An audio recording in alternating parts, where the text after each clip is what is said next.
তুমি যদি ধৈর্য ধরো মুসিবতে, আমি আল্লাহ তোমার জন্য এক সাগর হীরা বানাই দিব। বলেনি? রব বলছেন শুভ সংবাদ। একটু জোরে বলি আল্লাহ শুভ সংবাদ মানে কি?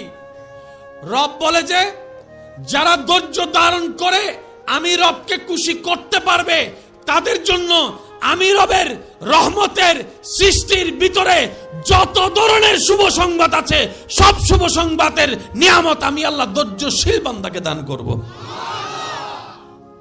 হীরা দিলে স্বর্ণ নাই, স্বর্ণ দিলে হীরা নাই, কিন্তু শুভ সংবাদ মানে সব। যদি একটু বোঝার জন্য বলি, আল্লাহ পাক বলে, বান্দা তোমাকে আমি ইজ্জতের শুভ সংবাদ দিলাম, সুবহানাল্লাহ।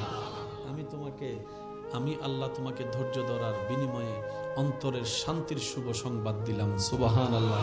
তুমি বাপ হয়ে ধৈর্য ধরার কারণে তোমার সন্তানদের জীবনে নিয়ামতের শুভ সংবাদ দিলাম, সুবহানাল্লাহ।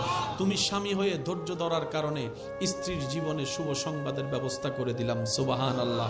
তুমি স্ত্রী হয়ে ধৈর্য ধরার কারণে স্বামীর জীবনের জন্য শুভ সংবাদের আমি আল্লাহ ব্যবস্থা করে দিলাম।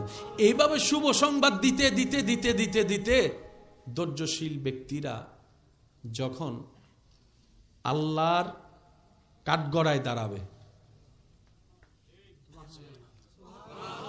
হাসরের ময়দানে আল্লাহর বিচারের কাঠগড়ায় দাঁড়াবে, আল্লাহু আকবার, আল্লাহু আকবার, আল্লাহ তাদেরকে এমন নিয়ামত দেওয়া শুরু করবেন হাসরের মাঠ থেকে, এমন অফার, এমন অপরচুনিটি, এমন সুযোগ এমন ভাবে দেওয়া শুরু করবেন, আশেপাশের সবাই শুধু ওনাদেরকে দেখে ভাবতে থাকবে, কে কে কে কে?